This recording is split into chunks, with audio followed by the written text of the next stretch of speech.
mga kapatid. And now let's go to the Lord in prayer. And I'm so excited to study the Word of God. I hope you are also excited to study the Word of God this morning. Amen. Let's pray. Let's pray. Our gracious Lord, we come to you, Lord, with an acknowledgement, Lord, that apart from your help, we could not do this. And Lord, as we study your Word, so please help us. So we thank you for the available truths that we have in our hand, your Word. And help me to preach it faithfully. Help me, Lord, to preach it faithfully to your people. And let your people also, Lord, listen and believe and obey sa inyo pong katotohanan. Lord, tulungan nyo kami, ihanda nyo kami mga isipan, ang aming mga puso. Pero Lord, na-appreciate po namin ang opportunity namin ngayon.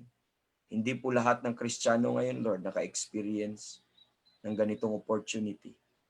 Pero Lord, by your grace, you allowed us to know you more, to know your words.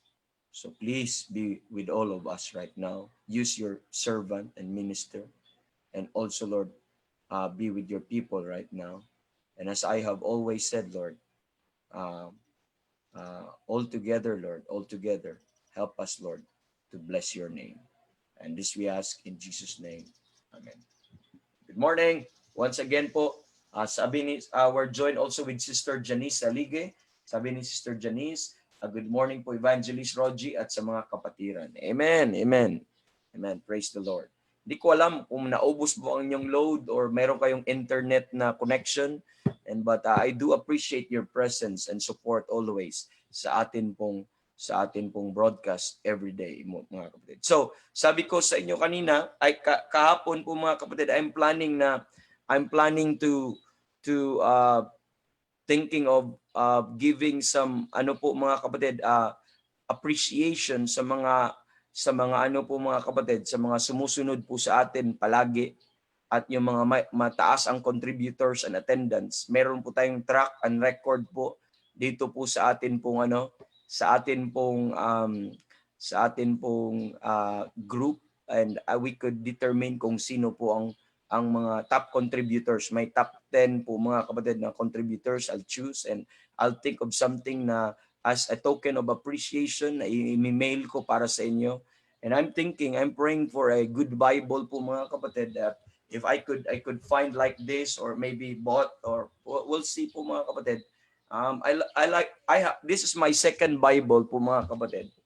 And supposedly po mga kapatid, this Bible is naka-prepare to para sa aking son na si Manu. Hindi ko ginamit ito for a long time. Yung siya po ay pinanganak, naka-prepare na po yung Bible niya. Pero ang plan ko kasi sa kanya na ang Bible po kasi na ito po mga kapatid is note taker. Okay? So ibig sabihin po mga kapatid, you could write something po dito sa Bible po na ito. Ibig sabihin may margin po siyang two sides. So, if you could buy this also if you would like po mga kapatid. It's good to invest for Bibles po mga kapatid. Like that. Okay? Dalawang side po mga kapatid, meron po siyang space. So note taker. Pang preacher's Bible, pwede sa mga ladies. And ang nangyari, nasira kasi ng una ko dito. So ang balak ko sana, susulatan ko lahat ng notes, iririgalo ko sa kanya. Pag ma-ordained preacher po siya or mag-preacher po siya, ibibigay ko sa kanya na nakasulat lang yung notes. Kaya lang parang susulatan ko na lang, bilhan ko na lang siguro siya ng iba po mga kapatid ulit. Tapos ita-transfer ko na lang yung notes. I mean raw notes written in my hands. Although iba yung mga materials sinusulat. So I'm trying to find something like this, and I'll talk to some of our brother here that has access dito po. And I'm planning. This is not a reward, but this is a token of appreciation. I'd like na sa mga top po natin dito po mga kapatid. And this is not to motivate you to watch, but rather po mga kapatid, it's just a thankful appreciation on our part that even without po mga kapatid, without anything, I know you will watch. I know because you are not seeking You are not here for a reward or something. You are here for the truth in itself. So, trying to have that, mga kapatid. So, I have already, maybe siguro yung mga top 10 contributors, magbavari, I'll see, so, mga kapatid, I'll announce it pag once that I have all of that. So, kung sino yung nagtatap po doon, yun po ang ating papadalhan. Kung COVID po, mga kapatid, I'll mail it to you by God's grace. So, we'll talk about it with Pastor Ben and some of our men dito po sa church po, mga kapatid, on how we could raise for little something. Those are just little something. It's as our appreciation in our part. It's a message to say that we are blessed of your presence always. You cheer us always to preach on. You cheer us always na ano po, mga kapatid, na patuloy po na maglingkod sa Panginoon. And by that, and glory to God, mga kapatid. Amen.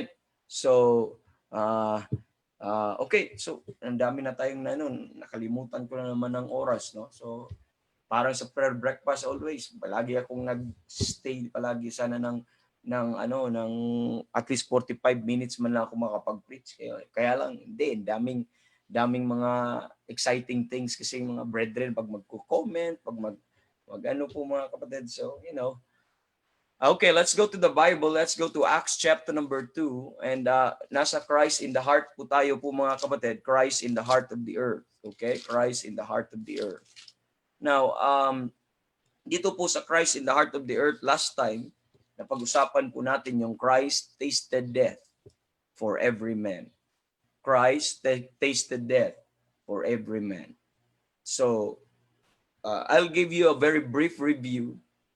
Then we will go to this part because we will look at the other side of death. Yun po ang pag-usapan natin this morning, the other side of death. So we learned already, Christ tasted death for every man. And this morning, we will talk about sa Christ in the heart of the earth, the other side of death. Okay, so I have not prepared a slide for this. Maybe I will share my screen para may basa kasi sa daming verses, mapapagod tayo po, mga kapatid. But I would like you to listen mamaya po, mga kapatid. Okay? So, let's go to Acts chapter number 2, verse 24. And the Bible says, whom God raised up, having loosed the pains of death. Okay? Having loosed the pains of death. Because it, ano yung it? Death. That pertains the word death. Okay? For it was not possible that he should be holden of it. So ano yung it? It's the death. It is not possible that Christ be holden of it. So what you see in this verse is this death has pains. When Jesus Christ arose from the dead, he is loose. He is loose from the pains of death. So while his body, amen, his body was on that tomb po, mga kapatid, that cannot experience anything. But when he arose from the dead po, mga kapatid, he is loose from the pains of death. So saan po niya na-experience yung pains of death na yon? It was not his body. It was his soul po, mga kapatid, when his soul was made an offering for sin. Amen. He experienced the pains of death, but he did not experience it any longer. After 3 days po, mga kapatid, he was loose from it. And anong ginagawa? Why he experienced the pains of death? What you see in this verse po, mga kapatid, you see there that death is trying to hold him. Death is trying to contain him. Death is trying to, amen, imprison him. But it was not possible. It was not possible. He is still Lord over death. He is still Lord over that place po, mga kapatid. It is not possible. It was not possible that he should be holden of it. And he arose up from the grave. He arose out from that place. Amen. He tore the bar away. Amen. And he get out. because it could not hold him any longer. And now, that's what I see here, there. And let's talk about that, mga kapatid, in few moments. The other side of death. The other side of death. So, last time we talk about Christ tasted death for every man.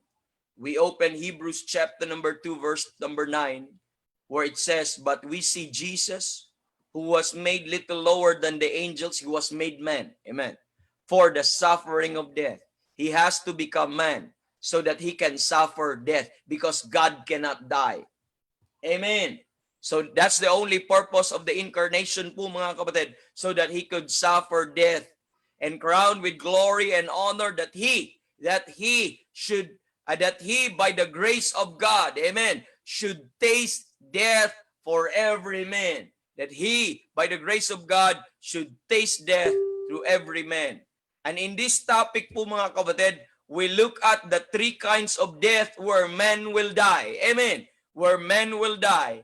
And not only, and the very famous of that death is, first po, mga kapatid, is the physical death. But that is not the only death that man will die.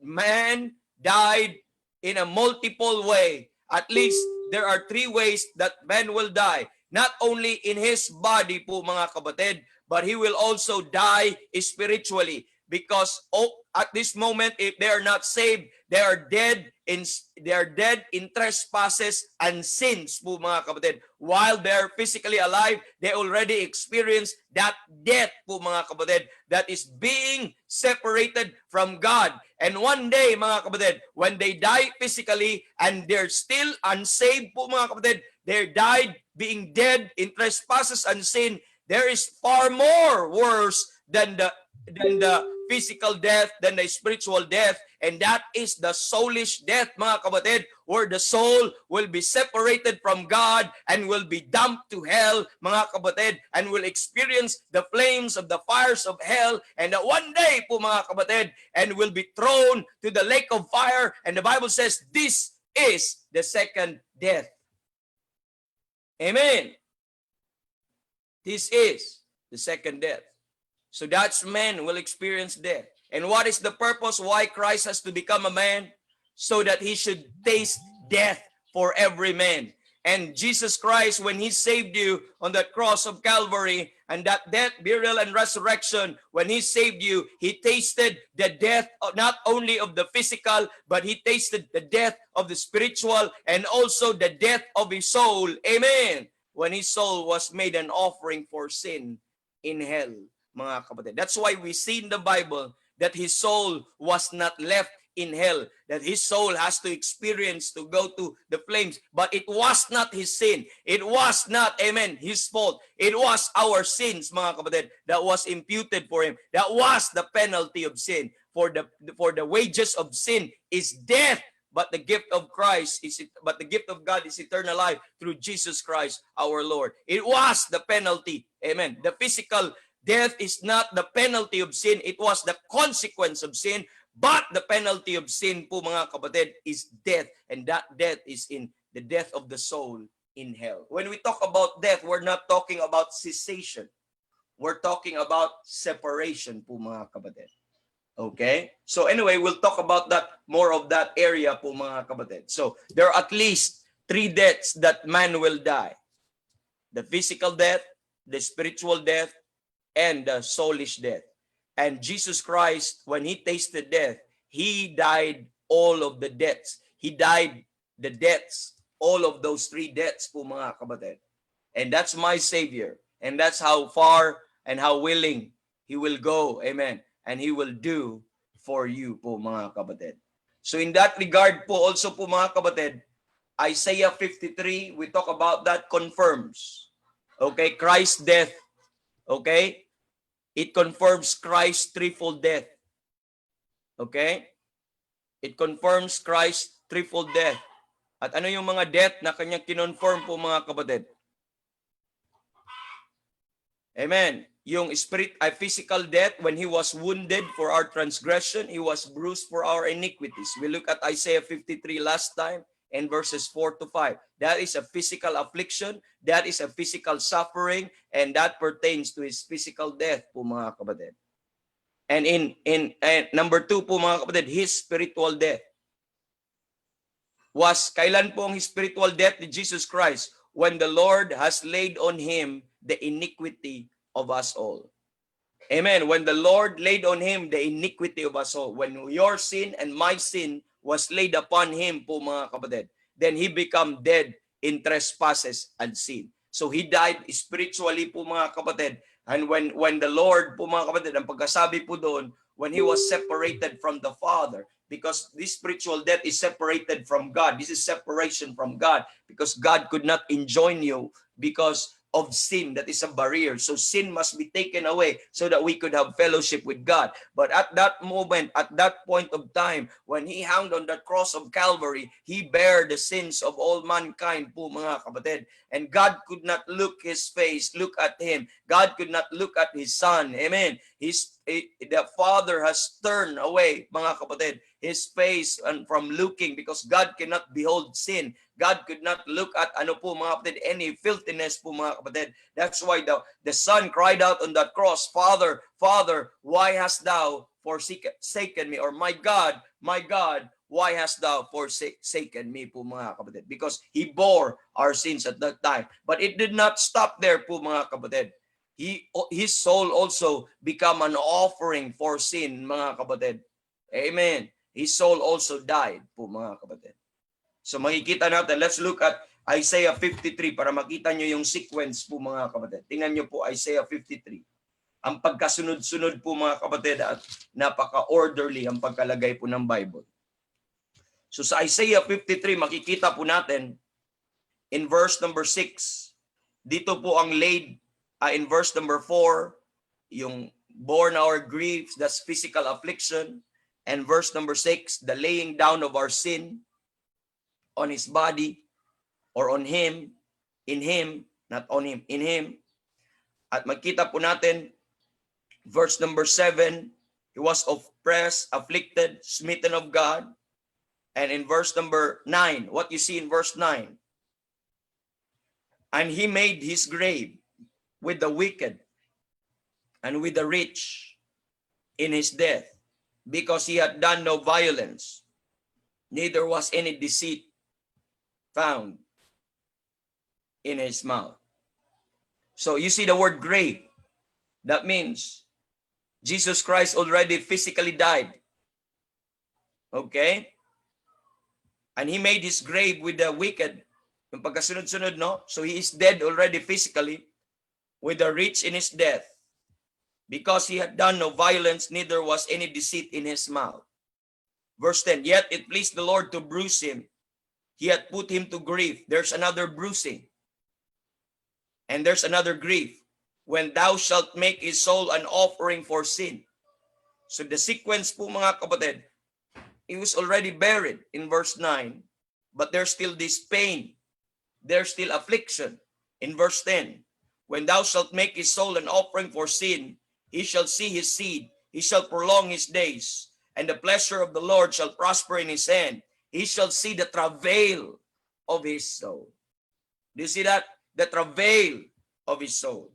And shall be satisfied. By his knowledge shall my righteous servant justify many, for he shall bear their iniquities. Therefore will I divide him a portion with the great, and he shall divide the spoil with the strong, because he had, I'd like to take note, he had poured out his soul unto death. He had poured out his soul unto death. Amen. And makikita po natin that ang word na soul in that 3 verses was mentioned 3 times po mga kapatid. It was mentioned in verse 10, the offering for sin. It mentioned in verse 11, the travail of his soul. And it was mentioned in verse 12, when he had poured out his soul unto death. So there is the soulish death na makikita natin. We see the physical death, the spiritual death, and the soulish death po mga kapatid. You notice po mga kapatid, that Jesus did not suffer in body only. Amen. But I'd like you to take note, his soul suffered as well. Amen. And the soul suffer where? Saan po ang suffering ng soul po mga kapatid? Amen. There is a suffering for the place ng soul po mga kapatid, and that is hell in Matthew chapter number 10, verse number 28 po mga kapatid. So, we will talk about that later on po mga kapatid. So, makikita po natin that Jesus Christ tasted my death, your death. Amen. If mga kapatid, He died as a substitute, and I would like you to understand that. Amen. He died to take your place. It was your death. It was my death that He died. Amen. It was my death. Amen. That He died. Amen. It was my sins that He died po mga kapatid. And if you don't like the idea of Christ going to hell po mga kapatid, then, amen, kung hindi po totoo po yun, then we will all go to hell. Why? Because who will replace our soul? Who will took the place of our soul po mga kapatid? Amen. If the wages of sin is the physical death only, bakit pag mamatay ka physically, bakit may impyerno pa rin? Because you know that was not the wages, physical death was not the wage for our sin. It was only the consequence for the sin that that Adam committed po mga kapatid. But yung penalty ng kasalanan niya po mga kapatid, amen, ay ang penalty po ng kasalanan ng tao is yung babayaran niya doon sa impyerno. But you don't have to go to hell. Amen. You don't have to go to hell because Jesus Christ died for our sins. Amen. He already went there to take our place po mga kapatid. Now, I told you that let's go to Leviticus chapter number 16. I'd like you to go to Leviticus chapter number 16. Now, I'd like you to remember our lesson on shadows of good things to come. The shadows of good things to come. I'd like you to remember on how we define the Passover lamb. They are the shadow po mga kapatid, and Jesus Christ is the real thing. And you remember that sin offering and that burnt offering. I gave you Christ as our Passover, Christ is our sin offering, Christ is our burnt offering. And I'd like you to remember that po mga kapatid. And it was Jesus Christ's fulfillment. All of those nangyari sa Old Testament was a type and a picture. They may not know it, but God looked forward na it will be fulfilled by the Lord Jesus Christ. We have already checked on that po mga kapatid. But let's go to Leviticus 16 to tell you po mga kapatid that these three offerings will be a type of death ng Panginoong Jesus na makikita po natin. And this would be a substitute also for the three types of death of men po mga kapatid. Ng death ng physical, death ng spiritual, and soulish death po mga kapatid. Now, tingnan po natin. Leviticus chapter number 16 po mga kapatid. Now, in Leviticus chapter number 16, I would like you to take note po mga kapatid, okay? You will find in chapter number 16 the sacrificial order. Okay? You will find the sacrificial order. Ano yung mga order na ginagawa po nila doon on the Day of Atonement. At sinabi po lahat ng instruction ng Panginoon sa Leviticus 16, ano yung sacrificial order on the Day of Atonement. Okay? What is important to notice here, okay? What is important to notice is that there are three sacrifices on this day. Okay? Just take note. On this Day of Atonement, there are three sacrifices. And there are two male goats. Okay? Two male goats and one ram for a burnt offering. Two male goats and one ram. Okay, now let's go. Let's look at Leviticus chapter number 16. I'd like you to go look at Leviticus 16. Amen. The Bible says, okay, sabi dito, and he shall take of the congregation of the children of Israel 2 kids of the goat. And what is the purpose of the goat? For a sin offering. Okay, 2 kids of a goat for a sin offering, and one ram for a burnt offering. So, ano ang pinapaano ng Panginoon? Sacrifice? 2 goats or 2 kids of the goats, what? For sin offering. Okay, take note, for sin offering, and 1 ram, mga kapatid, for a burnt offering. That's the reason why you need to know those offerings when we look at yung previous topic po natin, yung Christ is our sin offering and our burnt offering. Okay? And once we will look at this mga kapatid, makarelate na kayo. So, remember at this moment, 2 goats for sin offering and 1 ram po mga kapatid. Okay? 1 ram for a burnt offering. So, now why there are 3 sacrifices necessary? That's a question. Why there are 3 sacrifices necessary? Amen. I'm glad you asked. Simply because po mga kapatid, there are 3 sacrifices this speaks of the threefold, okay, death of Christ. This speaks of the threefold death of Christ and also the threefold death of man. Okay, man is comprised of the body, soul, and spirit, and that will also die because of sin, body, soul, and spirit. So, mga kapatid, and that body, soul, and spirit salvation, mga kapatid natin, was salvation that is made by Christ is to substitute the death of the body, soul, and spirit po mga kapatid. So I'd like you to take note on this, okay? This is very, very important. So it speaks of the threefold death of Christ, okay? So also, as our Savior. Pero they don't know about that. I'd like to establish we're right divider. They don't know about that during those times. We know it now because we read the Bible. Okay? But they don't know. They have no idea. But they're simply obeying God. Amen. On what they should do. But it was God who looked forward because there will be the lamb one day that will come. Amen. That goat. Amen. And that scapegoat and that ram, which is the Lord Jesus Christ, is also a type at lahat ng ito will fulfill all these things, mga kapatid. Now, this talks about his physical death, his spiritual death, and his soulish death. Now, study these 3 sacrifices. If you study these 3 sacrifices in Leviticus chapter number 16, what you find in this passage is only 1 goat was killed as sin offering, okay, through the shedding of the blood. Now, let's look at verse number 9. I'd like you to look at verse number 9, okay? The Bible says in verse number 9, and Aaron, okay, so tingnan muna natin, hindi lang dito, basahin po natin dito sa verse number, verse number 7 po. Let's start with verse 7.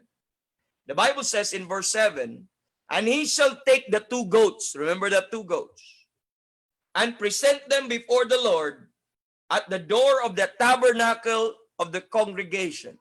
Remember the 2 goats? Yung isa ram, di ba? He will take the 2 goats. Ano nga yung goat then? For sin offering. Yung dalawa na yun, for sin offering. Now look at this. Verse number 8. And Aaron shall cast lots upon the 2 goats. So he will cast lots upon the 2 goats, 1 lot for the Lord, and the other lot for the scapegoat. So makita nyo po. So he will cast lot, kung sino yung mag-fall sa Panginoon, yung kakatayin, yun yung sa Panginoon po mga kapatid. Yung other lot is a scapegoat. Bakit kailangan 2 goat po mga kapatid? Yung isa, amen, to become a sin offering, ito po ang kanyang blood, i-offer, pero yung isa palalayain. Ang tawag po yun, the scapegoat. Pero palalayain sila, bearing niya, dala niya ang kasalanan. Okay? Palalayain siya doon sa wilderness, and he will be considered that cast out and forgotten and separated forever. So that's why there's 2 goats po mga kapatid. Now in verse 9, and Aaron shall bring the goat upon which the Lord's lot fell. At anong gagawin po dito? And offer him for a sin offering. And offer him for a sin offering. So yun yung gagawin sa isang goat. I-offer for a sin offering. Anong gagawin ulit sa sin offering? Okay. Ang sin offering po mga kapatid, una, ililaid po yung hands para po magiging sin bearer po yung Pero yung offering po mga kapatid, so pagkatapos po mga kapatid, papatayin po yung goat po na yon as a sin offering at kukuhanin po ang kanyang dugo. Okay? So papatayin po siya, kukuhanin po ang kanyang dugo. Pag once na mamatay na, nakuha na yung dugo po mga kapatid, dadalhin ng high priest ang dugo po, papasok po doon sa sanctuary or doon po sa holiest place. Kasi ang high priest lang ang makapasok po doon. And that is for the atonement po mga kapatid. But it did not stop there po mga kapatid. Pagkatapos pong namatay, ang body po ng sin offering po mga kapatid ay dadalhin po without the camp. Dadalhin po siya without the gate po mga kapatid at doon po siya susunugin as God purged the sin po mga kapatid. Susunugin po doon po ang ang goat na yon, yung kanyang fats, yung kanya pong mga po doon mga kapatid, mga lamang loob, ang katawan, ang skins, and all of that, dadalhin po, susunugin without the camp. Now, I believe now, you know the significance of that po mga kapatid. Nakita po natin. Okay? Now, with this regard also, that's what they do sa sin offering. So, it's one thing na kukuhanin yung blood, it's another thing yung burning. And you know, it's the type of Christ, and you know that. Okay? Now, let's look at ano naman ang gagawin sa scapegoat po mga kapatid? Ang gagawin sa scapegoat, ililay pa rin yung po mga kapatid, tapos palalayain. Okay, so mamaya tingnan po natin po mga kapatid. But look at verse 15. Anong sabi sa verse 15? Then shall he kill the goat. Ito po yung gagawin sa sin offering na goat na papatayin. Then shall he kill the goat of the sin offering. Anong gagawin? That is for the people. At anong gagawin? And bring his blood within the veil, amen, and do with the blood as he did with the blood of the bullock, and sprinkled it in the mercy seat, and before the mercy seat. Upon the mercy seat, and before the mercy seat po mga kapatid. So, yun po yung gagawin. Teka, wait. Anong bang nahanap ng anak ko? Okay. Now, with this mga kapatid, makikita po natin. So dito, first, let's look at the first goat na that speaks of Christ's physical death. Yung pag-shed ng blood, pagpatay po mga kapatid, it speaks of Christ's physical death and his shedding of the blood, shedding of his blood on the cross. So, clear po ang typology kasi may blood eh. So, cross kagad ang pinipicture. Pero of course, iba yung burning. Titingnan natin mamaya. Pero yung pagkamatay po, pagka-shed ng blood, kasi siya yung papatayin po mga kapatid, clear that that is the type of the physical death or the death of Christ on the cross po mga kapatid. Amen. At na-satisfy ang Panginoon, ni-require po niya yung blood po mga kapatid. But it did not stop there hanggang nandun po siya sunugin. But let's go to the other goat. The other goat na naman po mga kapatid, had the sins of the nation confessed unto it, and then vanish alive at ipapadala dun sa wilderness. Let's look at anong mangyari sa scapegoat. Verse number 10. Look at verse number 10. I'd like you to take note verse 10. In verse 10, the Bible says, but the goat on which the lot fell to be the scapegoat, okay, the goat that fell, okay, sabi doon, the lot fell to be the scapegoat, shall be presented alive. So, ipipresent siya alive, yung isa papatayin, yung isa ipipresent alive. Ano sabi dito? Shall be presented alive before the Lord. Anong gagawin? To make an atonement with him and to let him go for a scapegoat into the wilderness. So, to let him go as a scapegoat into the wilderness. Bakit siya? Pagkatapos dyan mga kapatid, ipapalayain po siya doon. Ipipresent siya, tapos palalayain. Ang tawag yun as a scapegoat. Bakit? Verse 21. Let's look at verse 21. The Bible says, and Aaron shall lay both his hands upon the head of the live goat. Yung isa, dead. Kailangan mamatay. Yung isa, live. Buhay. At ang gagawin ni Aaron, and Aaron shall lay both his hands on the head of the live goat and confess over him all the iniquities of the children of Israel, and shall their transgression in all their sins putting them upon the head of the goat, and shall send him away the hand of a fit man into the wilderness, and the goat shall bear upon him all their iniquities unto the land not inhabited, and he shall let go the goat in the wilderness. So what you see there po mga kapatid is another type po mga kapatid that bakit siya papuntahin sa, bago po yun papuntahin, habang ipipresent po siya sa congregation, then the priest, the high priest, will lay both of his hand to the head of the scapegoat, at that is a picture of the imputation. That is the process of the imputation of the sins of the whole nations po mga kapatid. On that day of atonement po mga kapatid. And after that po mga kapatid, he will be separated. He will be removed. He will be vanished in that place far away and be forgotten po mga kapatid. Oh, it is so clear po mga kapatid. I don't know if you see the vivid picture. I don't know if you see the clear picture that this speaks of Christ is spiritual death, whereby he became sin for us when the sin was laid on him po mga kapatid, and he was forsaken by the Father, he was separated by the Father, and he cried out, my God, why hast thou forsaken me? Because it was sin had separated us from God, and spiritual death mga kapatid is being death with trespasses and sin po mga kapatid, and God could no longer fellowship with you. God could no longer deal with you because of that sin po mga kapatid. That was the time when we are also, before we got saved, we are spiritually dead. We are spiritually dead before we got saved. And what happened, mga kapatid? We are separated from God. God has no dealing with us. Amen. Although we're alive, but physically, but God is not dealing with us. Because sin is upon us. For God to have a dealing with us, that sin must be removed. That sin must be taken away, po mga kapatid. Oh, is it a clearer picture now? Nagiging malinaw? So you see here, the first goat was a type of the death of Christ on the cross. And the second goat, mga kapatid, was a type of his spiritual death. When the Lord laid on him the iniquity of us all. Amen. When he became sin for us, who knew no sin, that we might be made the righteousness of God in him. And that goat become the sin bearer and be forgotten po mga kapatid, removed. Is a type of a separation from God. Amen.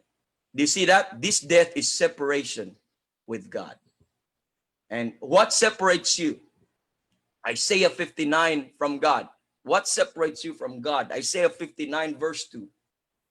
Ano sabi po ng Isaiah 59 verse 2? It is clear there that it was our iniquities that separated us from Him. That God, I assume mga kapatid na nakita mo diyon, but I will read that verse, Isaiah 59 verse 9 po mga kapatid. And verse 2 po mga kapatid, Isaiah 59 verse 2. The Bible says, but your iniquities have separated between you and your God. You see, that sin, amen, cause us separated. That's why, for all have sinned and come short of the glory of God. Amen. There is now a big gap between God and the sinner po mga kapatid because of that sin. And no matter what the sinner do po mga kapatid in his life, amen, wala po siyang magagawa. He will always come short of the glory of God because he could never satisfy that God. There will always be that gap, and only God can build the bridge and the connection. Only Him. So it was separated Him. And your sins, take note, and your sins have hid His face from you, that He will not hear. Oh, when Jesus Christ was on the cross of Calvary, that was also supernaturally, mga kapatid, God the Father laid the iniquity on Him. And Jesus Christ became the sin bearer on the cross of Calvary. And sin was upon Him po mga kapatid. All of the walks of life, by the way, from birth mga kapatid ng Panginoong Jesus, God was with Him. Amen. All the way sa kanyang ministry, God was with Him. And all the way sa mga miracles, God was with Him. All the way, all of those beatings, God was with Him. But not until when the Lord, amen, not until when the Lord, amen, made Him sin for us, mga kapatid. And God has no choice when He became sin, when the sin of the whole world was upon Him po mga kapatid. Amen. It was not the same. God could not look upon him. As the Bible says, your sins have hid His face. Your sins have hid His face. Hello. Amen. Do you see that Habakkuk? Let's go to Habakkuk chapter number 1 po mga kapatid. His sin. Habakkuk chapter number 1 para ma-realize po natin po mga kapatid. Okay? So, let's look at Habakkuk chapter number 1, okay? And I'd like you to look at verse number 12 and listen very carefully. Why God hid His face? On that instant, in that time, you remember? In that time po mga kapatid, when He hanged on the cross of Calvary, when the sins of the whole world was laid upon Him po mga kapatid, on that very moment po mga kapatid, He was separated from God and God veiled. Remember, there was darkness. Amen. On that day, God could not even, amen, there was darkness. Araw na araw, it was a midday, but there was darkness all over the universe. What you see, God was veiled. He veiled the whole universe because the sin is being judged. Amen. Sin is being dealt with God. And why God could not look at, why Jesus Christ said from His birth, amen, all the way to His ministry, all the way to that moment, not until in that moment, God was not with Him. And He cried out, He was alone, crying with a human, agony, with the sins of the whole world was upon Him, cried out on the cross of Calvary, my God, why hast thou forsaken me? Why? God hid His face. Amen. He could not look upon His Son. God has to veil the whole universe in darkness because sin is present. Amen. But look at chapter number 1 of Habakkuk. Let me read. Thou art of purer eyes. Verse 13. Thou art of purer eyes. God's eyes is so pure. Thou art of purer eyes than to behold evil, and canst not look, take note, and canst not look on iniquity. Imagine, God's eyes is too pure. He is so holy. He is so righteous. He could not look on iniquity. And when the sin of the whole world was upon the Lord Jesus Christ, God could not look at His beloved Son. God could not. That's why, because sin was upon Him, He spared not His own Son, but delivered Him up for us all. What about that? He was delivered from us all. He spared not His own Son. He punished His Son. He chastised His Son. Po mga kapatid. And if you look about that, Jesus Christ was separated. Jesus Christ was forsaken so that you and me can say, amen. And so that we will not be forsaken. He has to die that death so that you and me will not taste that death. Are you listening? So that you could boldly say, the Lord is my helper. Amen. I will never leave thee nor forsake thee. You know why God could not forsake you right now? If you are saved right now, God could not forsake you. God could not leave you. He will always be with you. You know why? Are you listening? Because it took His Son to be forsaken so that you will not be forsaken. Could you not thank God and say hallelujah and glory? With that, ano po mga kapatid? What Christ had tasted at death. Amen. Isn't it wonderful to be a Christian?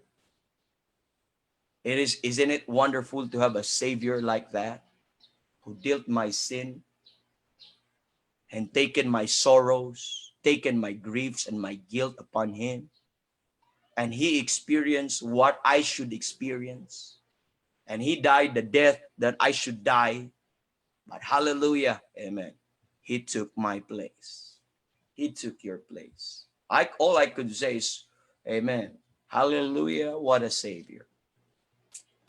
Amen. Bearing shame and scoffing rude, amen. In my place, condemn he stood. Sealed my pardon with his blood. Hallelujah, what a Savior. Amen. Praise the Lord.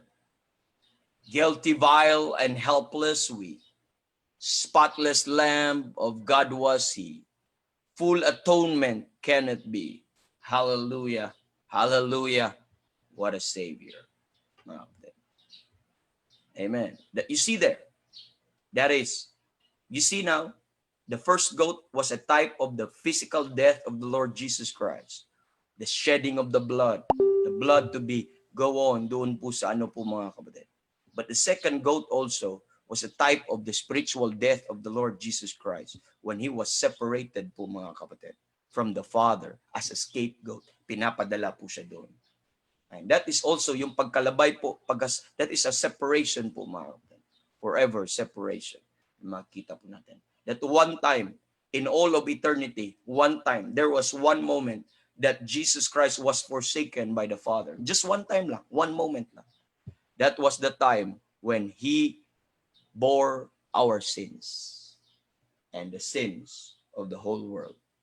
But after that was all accomplished, after the sin, death, and everything on that is all finished, you could never now separate God. Amen.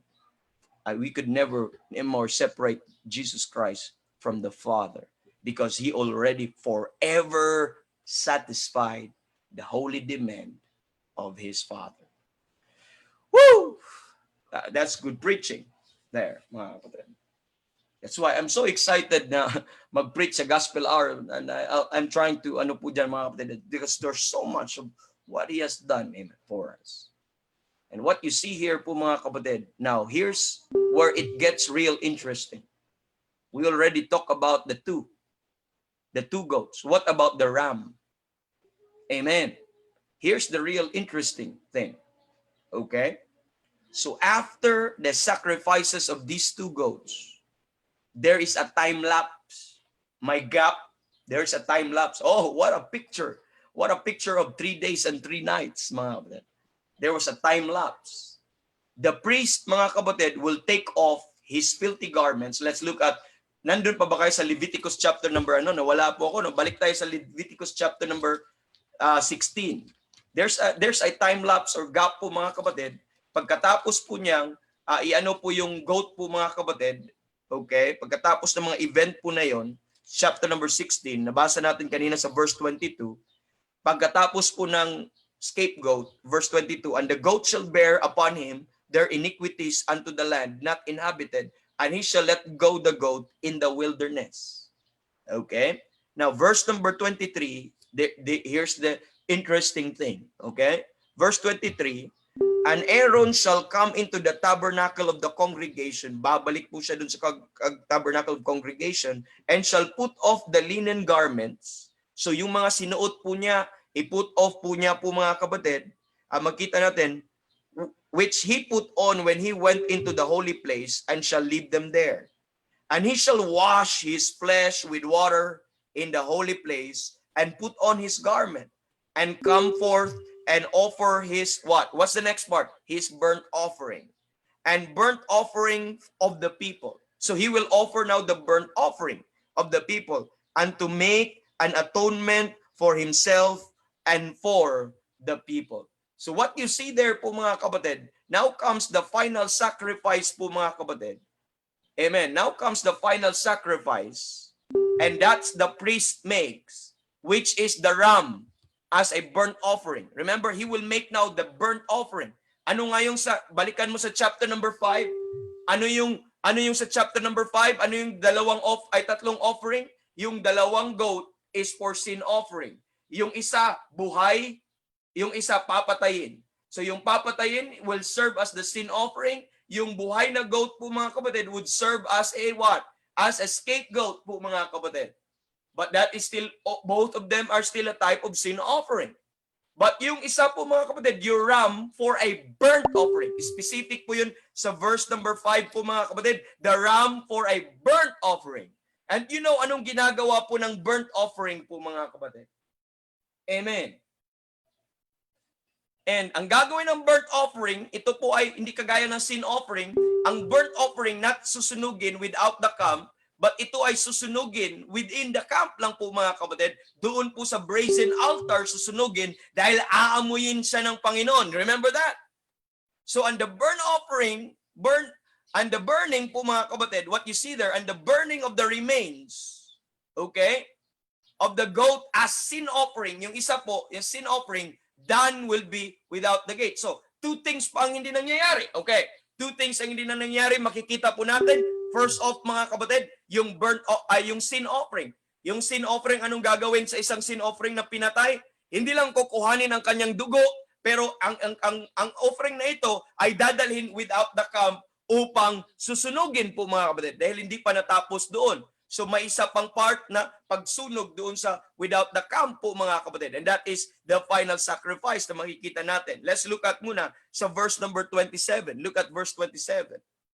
And the bullock for the sin offering and the goat for the sin offering. So anong gagawin sa goat na sin offering? Whose blood was brought in to make atonement in the holy place, shall one carry forth without the camp.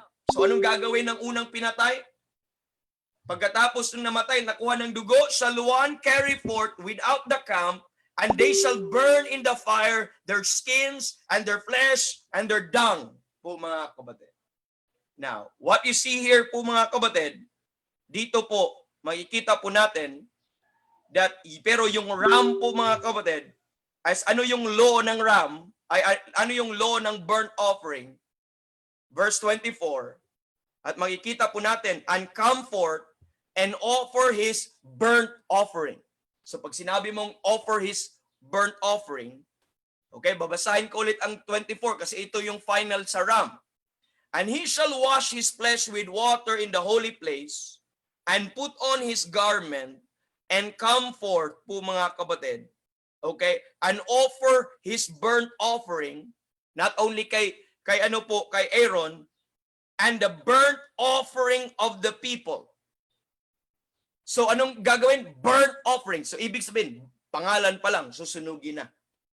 So burnt offering. And make an atonement for himself and for the people. So yun yung final, yung ram for a burnt offering. At anong sinabi ng Bible patungkol po sa burnt offering?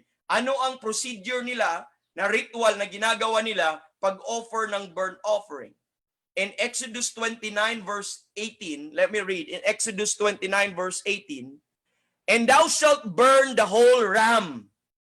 So yung ram as a burnt offering, in Exodus 29:18, and thou shalt burn the whole ram upon the altar. So saan susunugin ang ram na ito? Sa altar, not without the gate. And thou shalt burn the whole ram upon the altar. It is a burnt offering unto the Lord. So ano ang burnt offering? Yung ram, it is a burnt offering unto the Lord. It is a sweet savor and offering made by fire. So susunugin, yun po yung procedure na ginagawa po ng burnt offering. At yung ram, susunugin mo siyang buo pagkatapos nakuha po ang kanyang ano po mga kapatid. And he washed in Leviticus chapter number 8 verse 21, and he washed the inwards and the legs in water, and Moses burnt the whole ram, susunugin yung whole ram, upon the altar. It was a burnt sacrifice for a sweet savor and offering made by fire unto the Lord, as Moses commanded. Okay, as the Lord commanded Moses. Now, ano ang difference na ngayon ng burning ng sin offering at saka burnt offering? Ang sin offering, ang sin offering ay susunugin without the camp. Ang burnt offering, susunugin po mga kapatid within the camp. Doon po sa brazen altar, upon the altar po mga kapatid. Now, ang sin offering po mga kapatid is sin. It's a type of sin. That's why susunugin siya without the camp. Yung mga flesh, yung mga skins po mga kapatid, yung mga inward parts, susunugin po yun because that's a type of skin, a type of sin po mga kapatid. So ayaw ng Panginoon, that is a picture of judgment. I-judge po mga kapatid. At hindi po inaamoy ang Panginoon, sinusunog po niya hanggang masatisfy siya ang kanyang wrath. That's a picture of outpouring ng wrath ng Panginoon hanggang makonsume yun. At ito ay sinusunog sa labas po mga kapatid. Now, ito naman, ang burnt offering po mga kapatid, ay sinusunog po siya kasi sacrifice po siya, offering ng Panginoon, burnt offering. At habang sinusunog siya, inaamoy po siya ng Panginoon. And ito po ay sweet smelling savor sa Panginoon. So yung isa, hindi inaamoy. Non-smelling savor yung isa, sweet smelling savor. So makita niyo yung picture po. Now, listen. I believe both sacrifices perfectly speaks, whether sin offering and burnt offering, it perfectly speak and prefigure of Christ's soul sacrifice in hellfire. First, as a burnt offering for a sweet-smelling savor to God. Because when he made his soul an offering for sin, when he shall see the travail of his soul, ano sabi doon? And shall be satisfied. And you know, Jesus Christ said po mga kapatid, and Paul said in Ephesians chapter number 5 verse 2, and walk in love as Christ also hath loved us and gave himself for us an offering, amen, and a sacrifice to God for a sweet smelling savor to God. So we studied about that. So Jesus Christ become the sweet smelling savor to God po mga kapatid. At the same time, Jesus Christ was burned to serve as a sin offering to be burned without the camp. Amen. And God could not smell that. But God's wrath is appeased. God's wrath is satisfied po mga kapatid because He purged the sins. And pag-usapan natin yung purging ng sins later on.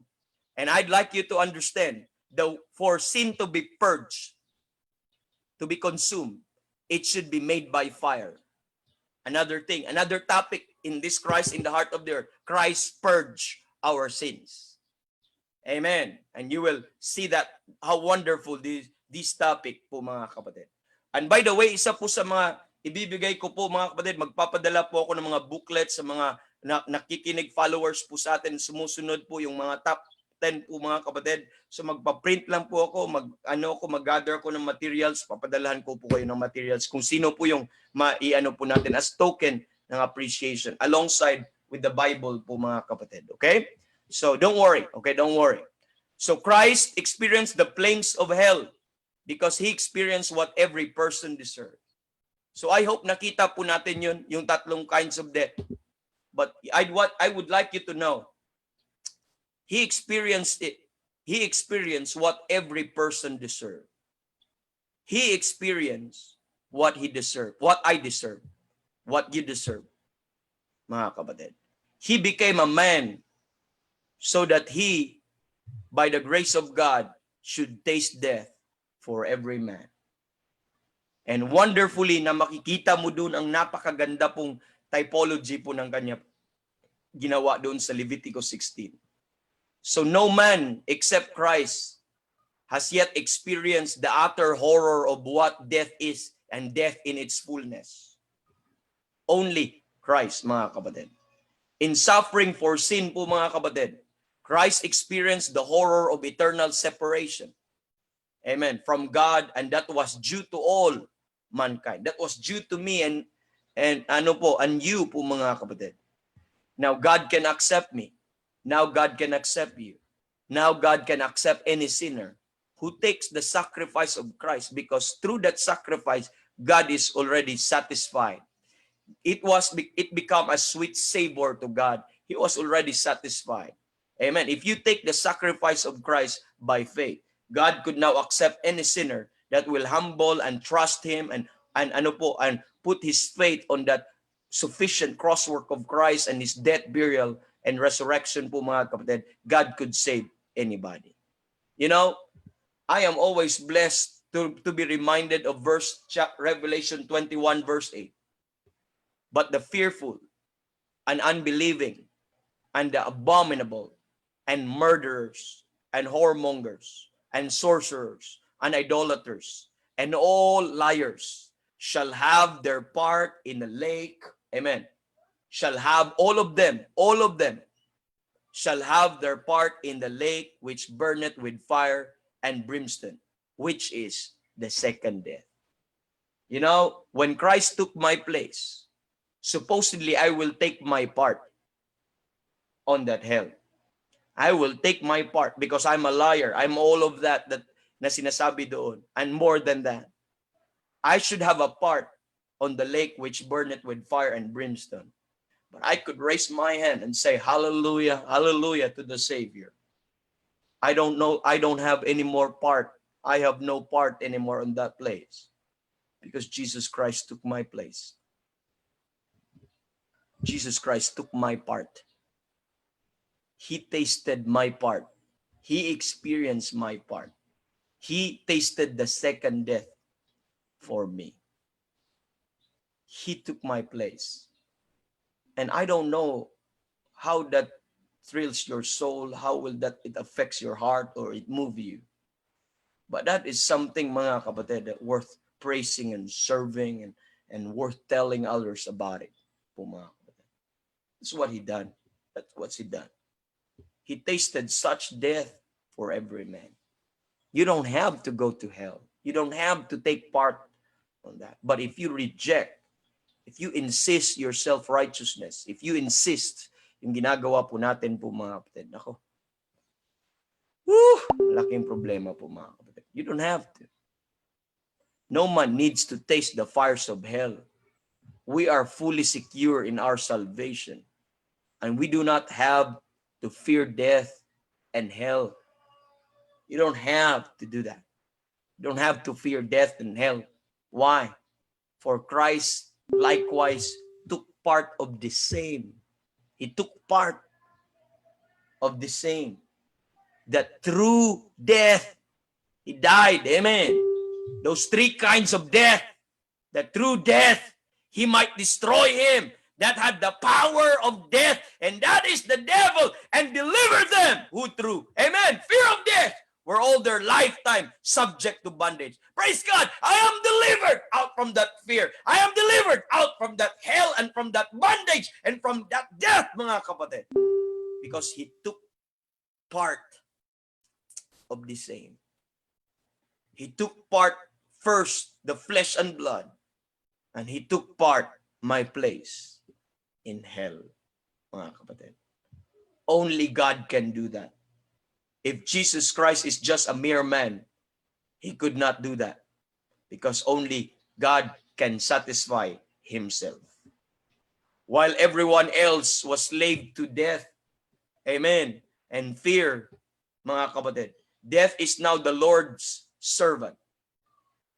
Death is now the Lord Jesus Christ's servant. He said, I have the keys of death and of hell.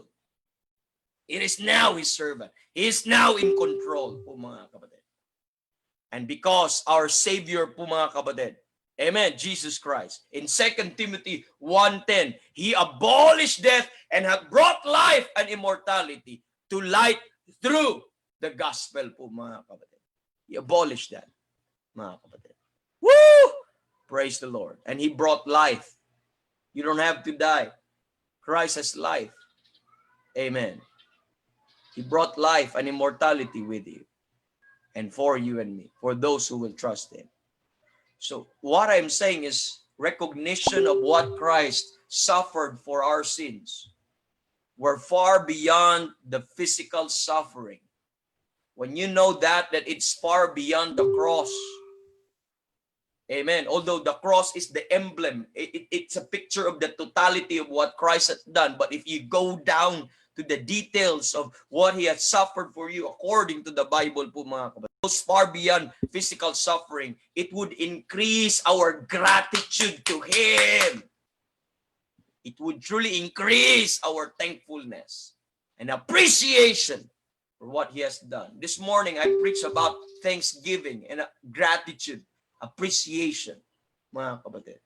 But what thrill your heart is to know Amen. And to recognize what He has done for you. I am in very fact grateful po mga kapatid for all Christ went through for me. Are you? Are you? The deeper my understanding on these po mga kapatid, the greater will be my appreciation. The greater is my appreciation for what Christ suffered in my place. And I believe that goes to you po mga kapatid. And thank God for the deaths, amen, that Christ died.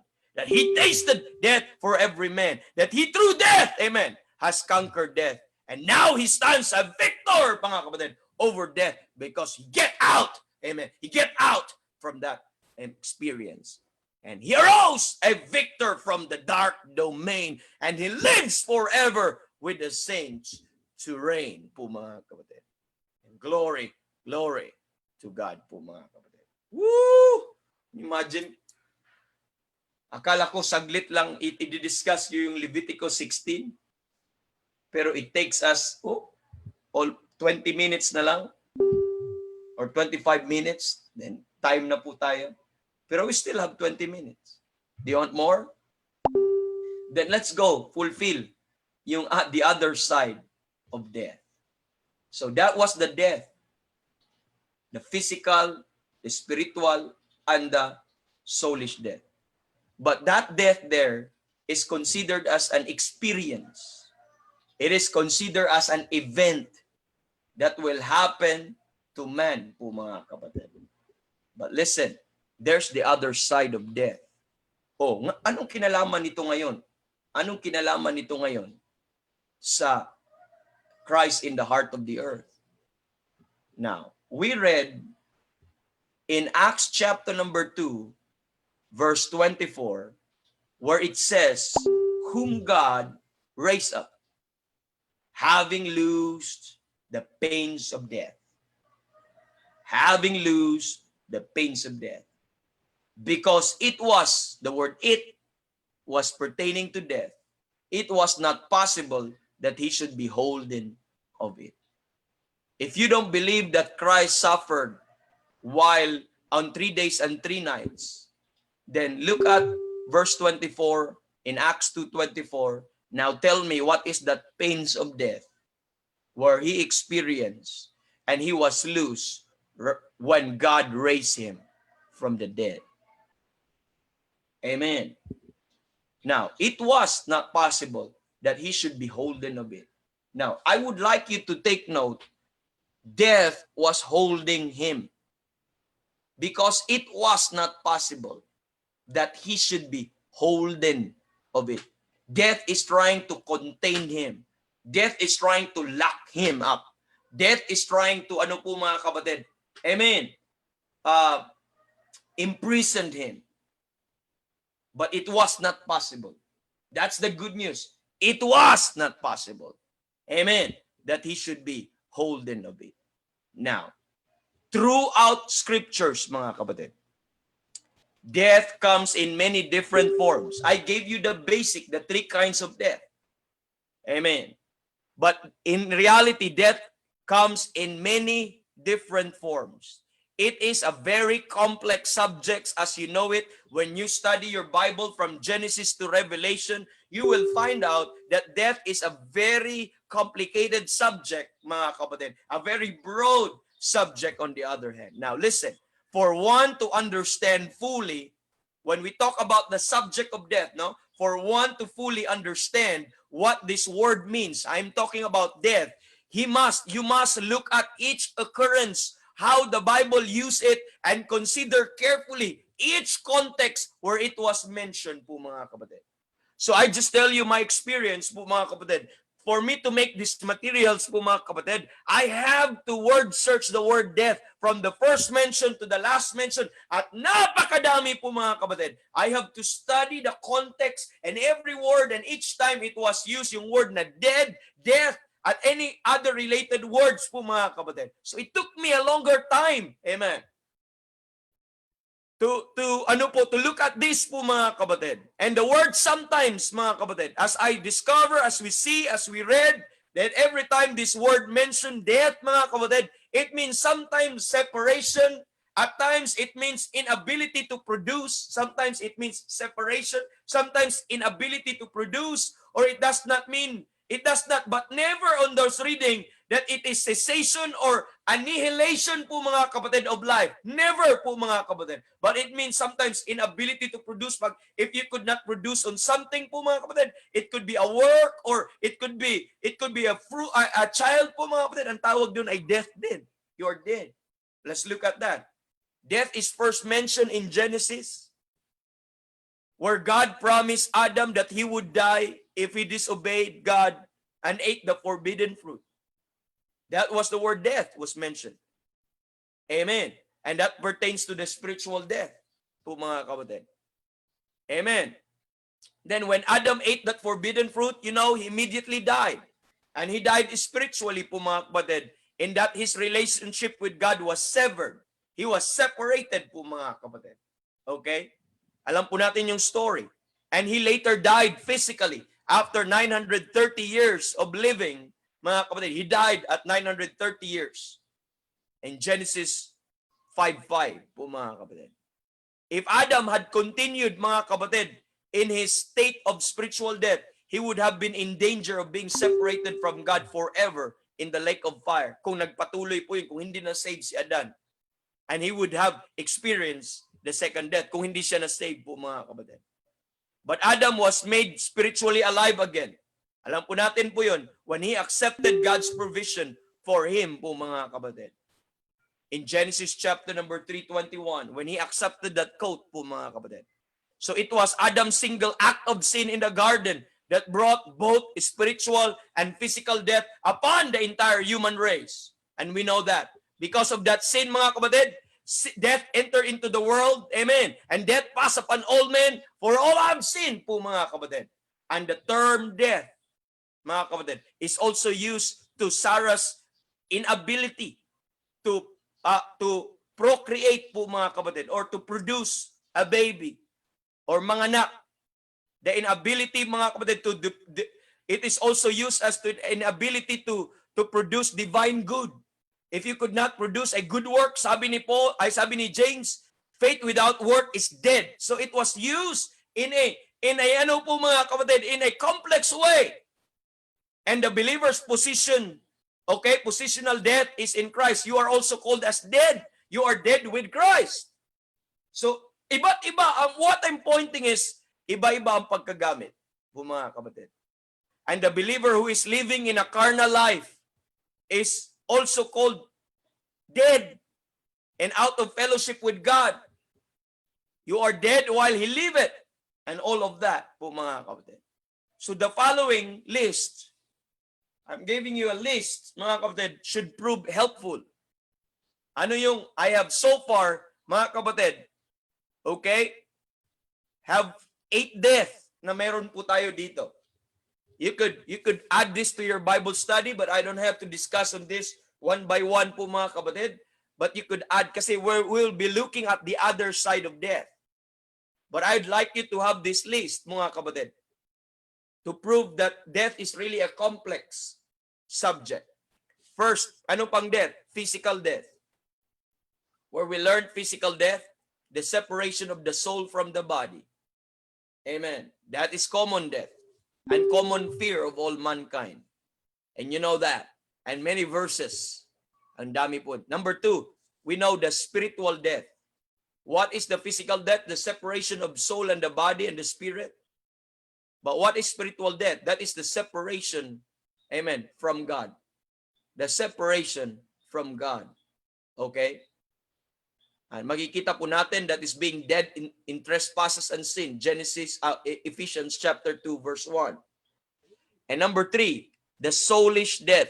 Na nakita natin, the soulish death, that is the final judgment and death into eternity. Death in hell and death in the lake of fire. Po mga kapatid. Because death and hell shall be cast into the lake of fire. And that is the second death. Number 4 po mga kapatid, the second death.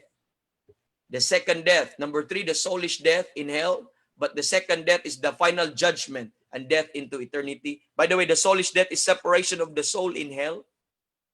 Okay, the second death is the final judgment. We see doon po sa lake of fire.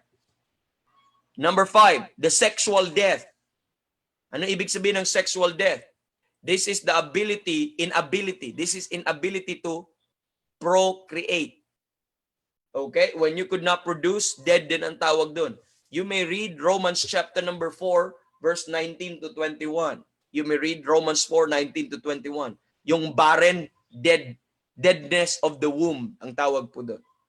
Okay? Next, operational death. The operational death, I call this operational death. This is the inability to produce, amen, good works. Okay? Inability to produce divine good or any work that will please God. Okay? Faith without work is dead. James chapter number 2, verse 26. Okay? So, you could not, it's dead po mga kapatid. Next, positional death. The positional death po mga kapatid. Dalawa po ang positional death. Either you are in Adam or in Christ. Kasi in Adam, all died. So that is a positional death. Wala kang magagawa. That's a standing. If you are unsaved, you are dead. In Adam, all died. That's a positional death. But if you are saved also, you are in Christ. You are dead in Christ. And the dead in Christ. So may mga dead in Christ na makita po natin po mga kapatid. So you take note on that. So, death in Adam or death in Christ. Saan ka? We call it the positional death. And there is a carnal death, so to say. A carnal death po mga kapatid, na titingnan po natin. Ano po itong carnal death? This is the believer out of fellowship with God, operating po mga kapatid according to our sinful nature. At makikita po natin in Romans 8:6, the carnal mind is death. You have that carnal mind, it's death. Amen. And many passages po mga kapatid na makikita po natin. Okay, now, lahat po yun ng 8 po mga kapatid. Now, we will also consider the other usage of death in the Bible. Now, lahat po ng death po na ito, from 1 to 8 po mga kapatid na classification, lahat po yun would be categorized as an experience or would categorize be as an event. Okay, consider as an event or an experience na mangyari sa isang tao. Intindihan po natin? From 1 to 8, it could be considered as an event or an experience that could happen to man po mga kapatid. Now, this other side of death that we are looking at mga kapatid, this time is not just referring to an event or an experience, okay, that happened to mankind or any other living creature. But what you see right now, what we're going to look at right now, this death that we're going to look at is used po mga kapatid as reference to a place. Okay, not an event, not an experience. This death that we're going to look at is a reference to a place or a place for the dead, specifically a place for the dead, or listen, a place that is reference to hell. A place that is also reference to hell. Ibig sabihin, that's another term for hell. Okay, another term for hell, mga kapatid. Now, why? Because context should determine the meaning of the word used in the Bible. Where do we get our meaning? It is how it was used in the Bible po mga kapatid. Context should determine. And most especially po mga kapatid, that's a rule of Bible study. Okay? What determines the meaning of the word on how, it's how the word is used and given in the context po mga kapatid. Now, especially in the word death. Especially in that word death, because it has been used in a variety of ways. Paano natin nakuha yung varieties of ways na yon? It was how the Bible used it. And that the same true. This death is used in a variety of ways throughout the Bible. And thus, it bears a multiple meanings depending on how it was used in the context po mga kapatid. Now, if you look at this, I would like first off, po mga kapatid, sa time nating natira, first off, let's look at death as a reference to a place. Okay, let's look at death as a reference to a place. Now, let me read, listen very carefully if you have your Bible with you. Let me read in Psalm chapter number 23, verse 4. Let me read Psalm 23, verse number 4. What you will find in this place po mga kapatid, a death as a reference, not as an event, not as a ano po mga kapatid, experience, but a reference to a place. We all know Psalm 23, verse 4, yea, though I walk through the valley of the shadow of death. So there is the valley of the shadow. So the valley is a place. The valley of the shadow of death. I will fear no evil. So when you arrive in that valley of the shadow of death, sabi po ng psalmist, I will fear no evil, for thou art with me, and thy rod and thy staff, they comfort me. Now, when you look at this shadow of death in the Bible, amen, it is not ano po mga kapatid, an expression ng event ng mamatay ka, but this is referring to a place. The fact pa lang po mga kapatid, na makikita mo dyan po mga kapatid, in that part. Okay? So makikita mo in that part is valley and shadow of death. Now, let me go to Isaiah chapter number 9. Isaiah chapter number 9, verse number 2. And let me read this for you. The Bible says, Isaiah 9, verse 2, the people that walk in darkness have seen a great light. Okay? They that dwell, take note, they that dwell in the land of the shadow of death, upon them hath the light shine. So take note, they that dwell in the land of the shadow of death. So what is this? Kanina, tinawag na valley of death. Ngayon, dwell in the land of the shadow of death. So it is clear that it is reference to a place. That death here was used as a reference to a place. Klaro po mga kapatid. Now let's add another. Jeremiah chapter number 2, verse number 6. Jeremiah chapter number 2, verse number 6. We're studying the Bible and we're looking at the Bible po mga kapatid. Jeremiah 2, verse number 6. Let me read. Neither said they, where is the Lord that brought us up out of the land of Egypt, and that led us through the wilderness, and through a land of deserts. So, binabasa natin dito ang mga reference ng place. Land of Egypt, and land of deserts, and of pits. Now, there's another. Through a land of drought, there's also a land of drought.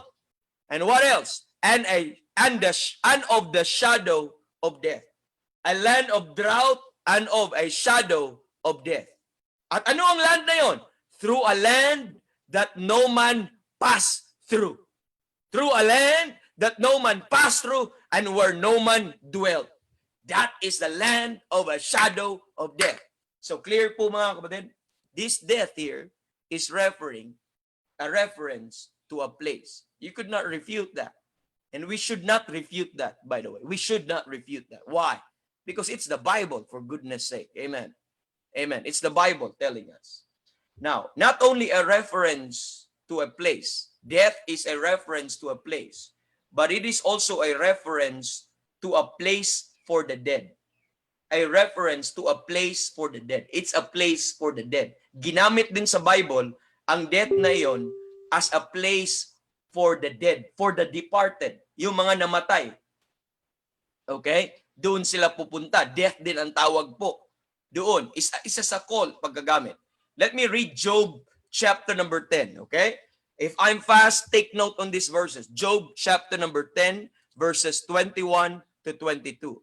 Job 10, 21 to 22. The Bible says, before I go whence, sabi ni Job, si Job ang nagsalita, before I go whence, I shall not return. So when? Saan? I go where? To a place. I shall not return. Saan siya pupunta? Even to the land of darkness and the shadow of death. So saan daw siya pupunta? To the land of darkness and the shadow of death. And a land of darkness as darkness itself, and of the shadow of death without any order, where the light is as darkness. Po mga kapatid. So what you see in that verse po mga kapatid, that ito po yung pupuntan, ang context po niyon about magmamamatay na siya. So saan daw siya tingin niya pupunta? In the shadow of death. So that's a place for the dead. Makikita po natin, a place for the dead. Now the context of this passage po mga kapatid refers to Job's expected destination if he had given up the ghost. Now if you look at the Bible on that, when he gave up the ghost in verse 18 po mga kapatid, and if he had died from the womb in Job 10 verse number 19. So in verse 18 and 19, it tells us the context there. If he gave up the ghost or if he died in the womb po mga kapatid, sabi niya, saan ako pupunta? Before I go whence, I shall not return. I will go to the land of the shadow of death. And of the shadow of death without any order, where the light is as darkness. Clear po, mga kapatid. So kita po natin, it's a place for the dead. But let me read more. Ezekiel 31 verse 14. Ezekiel 31 verse 14. For they are all delivered unto death. Oh, they are delivered unto death. So dinelivered sila doon sa kamatayan or doon sa kamatayan. Okay, anong kamatayan na ito? To the nether parts of the earth. Oh, where is that death place? Where's the place? To the nether parts. Pag sinabi mong nether, na-explain na po natin, it means to the lower, to the south, lower, to the lower parts of the earth. Where's that death? For they are all delivered unto death, to the nether parts of the earth. So nether, that's why we call it yung mga nasa south, netherland. Okay, to the nether, to the lower parts of the earth. In the midst of the children of men, them that go down to the pit. Them that go down to the pit. It is very clear po mga kapatid that what you see here, what you see there po mga kapatid, that death is a place. At pinatunayan po ng Biblia, saan po yung place din na yon? In the nether parts, in the lower parts. Oh, ang hell, di ba? Pinicture din in the lower parts of the earth. Oh, we'll see that later on. And them that go down with the pit. So that go down to the pit. And the pit is the Old Testament usage also for the word hell, mga kapatid. And we see po mga kapatid, what we see there also, by the way, may naririnig akong, okay na. Okay, what you see, mga kapatid, clearly, that where this place located, this death called located, it is in the nether or lower parts of the earth. Now, Revelation chapter number 2, at Revelation 20, verse 13. Okay, this is a reference to a place for the dead. Okay, reference, death as a reference place for the dead. Revelation 20, verse 13. Babasahin ko. And the sea gave up the dead which were in it. Okay? And take note. And death and hell delivered up the dead which were in them. And they were judged every man according to their works. Babasahin ko ulit para maging malinaw. Death and hell delivered up the dead which were in them. Okay? In them. So, death and hell is a place. And they contained dead people. They contained dead people. Death is not just an experience, again. Death is not just an event. But death is also a container.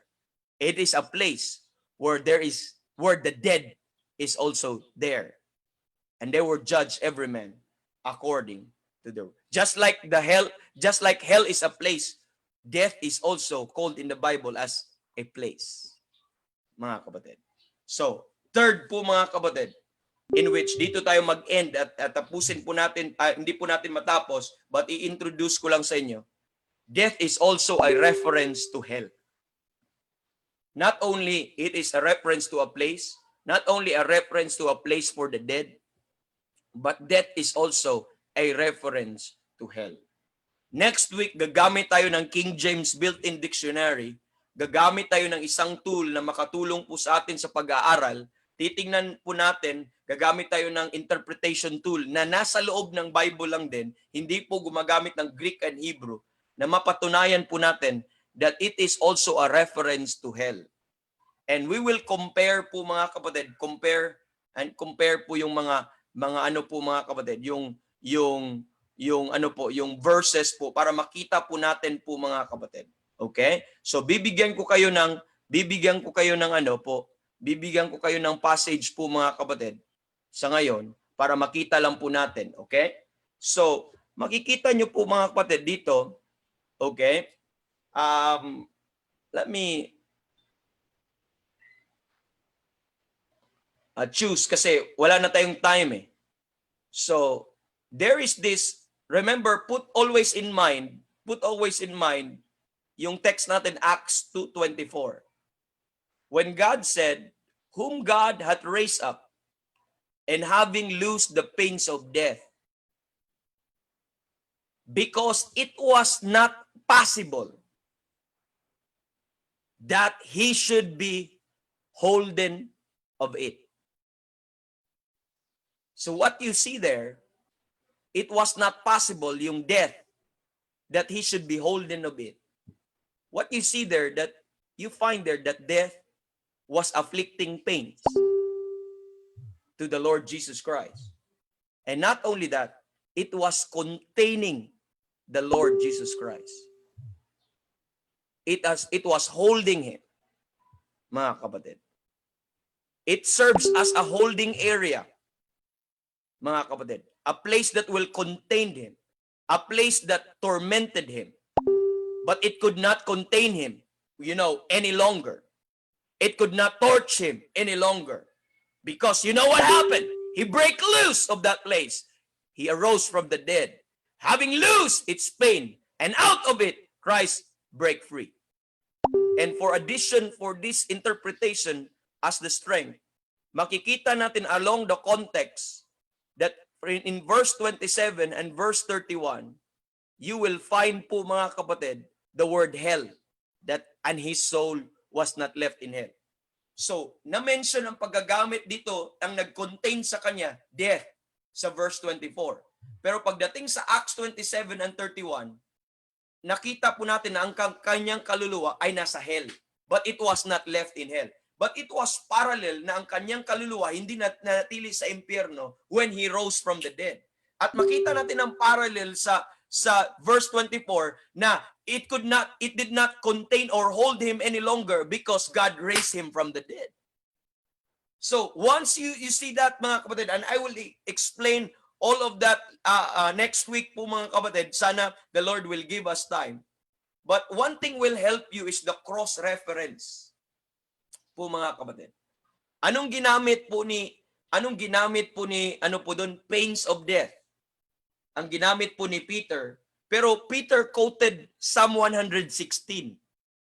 Peter quoted Psalm 116 to describe po dito sa event ng Acts 2:24 or Acts chapter number 2. He described Psalm 116. Doon po yun kinote. Itong Acts 2:24.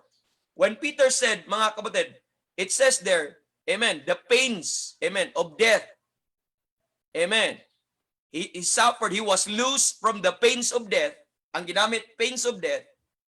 And it was not possible that he should be holden of it.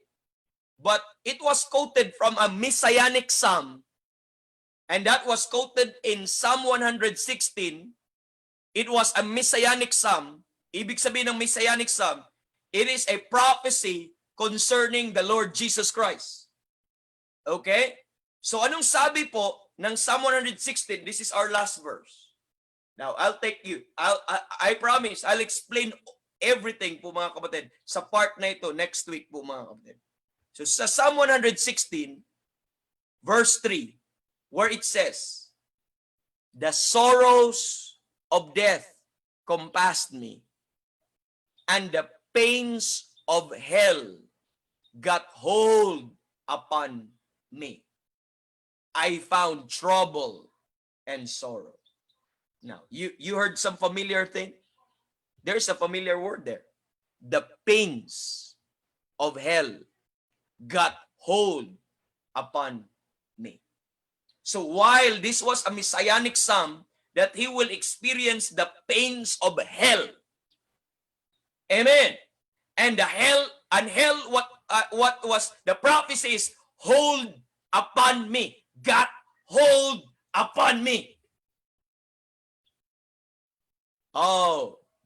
Somehow it gives you an idea of the interpretation of Acts 2:24, that yung pains of death na yon is equivalent to pains of hell. But it was not possible that he should be holden of it. So two terms, hold and pains. And it was used po mga kapatid, the pains of hell got hold upon him. It got hold upon him. And that pains of death, because what you see there in Acts 2:24, that death there was not just an event or an experience, but it was holding him. It was containing him. It was imprisoning him. But the glory of the resurrection is he break loose. So loose from the pains of death.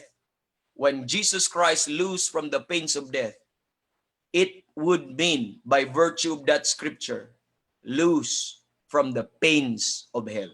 That is what I call King James Dictionary. When you cross-reference it, there will be a meaning doon po natin. And I will illustrate that next week. We will illustrate on how to do that next week po natin. It would make Acts 2:24 a wonderful truth concerning Christ's descent doon sa impyerno and suffering in hell. If you will note that. And we will look all of that po mga kapatid. And you will enjoy po as we look at that. So having this structure, titignan po natin in mind po mga kapatid, no? So, remember Matthew 16:18, where it tells, and the gates of hell shall not prevail against it. And by cross-referencing it to Acts chapter number 2, verse 24, having loose from the pains of death because it was not possible that he should be holden of it, you will see a treasure there. You will see a treasure.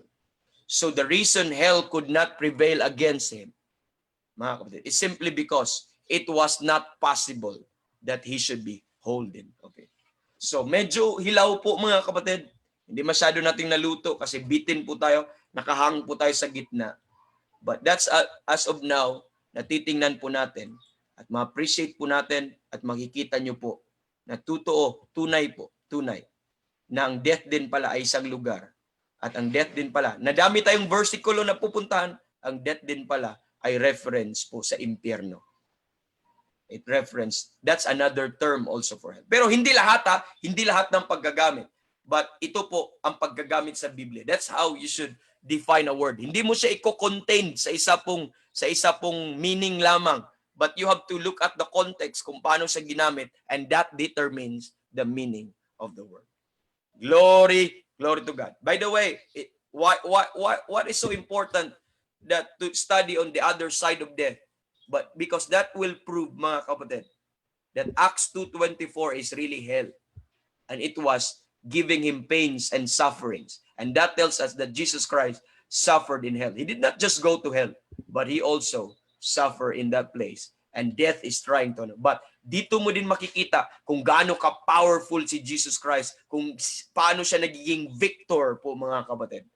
Paano siya naging victor? Because he arose from the dead. And by virtue of that, doon mo lang din ma-appreciate ang resurrection ni Kristo. By the way, paano mo pala ma-appreciate ang resurrection ni Kristo kung alam mong natulog lang siya? Tapos feeling mo na ginising lang siya. Oy, gising na! 3 days na! Tapos na 3 days and 3 nights. Gising na! Oh, ganun ba? Okay. Walang sense, right? pero ma-appreciate mo ang kanyang resurrection. Sabi ni Paul, and that I may know Him and the power of His resurrection. Amen. There was power in that resurrection. Ma-appreciate mo. Oh, okay. Kasi may pinagdaanan po ang Panginoong Jesus at na-conquer niya, nagiging victor siya. Lahat ng ito po mga kapatid, nung siya ay nabuhay galing sa mga patay.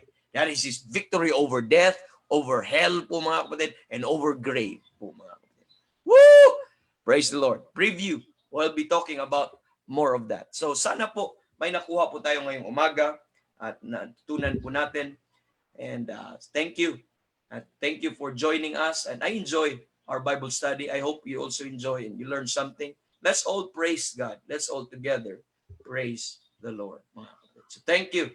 Thank you so much. That's meat, mga kapatid. You could not learn it in Bible school po, mga kapatid, or whatever po, mga modernistic, because they denied the Bible. But praise God, we have it. We have it available. We have it available. Grace ng Panginoon po yan. And glorify Him. Amen. Serve Him. Amen. Love Him more. Amen. Love Him more. And God bless, brethren. And let's part now po, mga kapatid. And let's end this meeting po natin po, mga kapatid. Glory to God. Glory to God.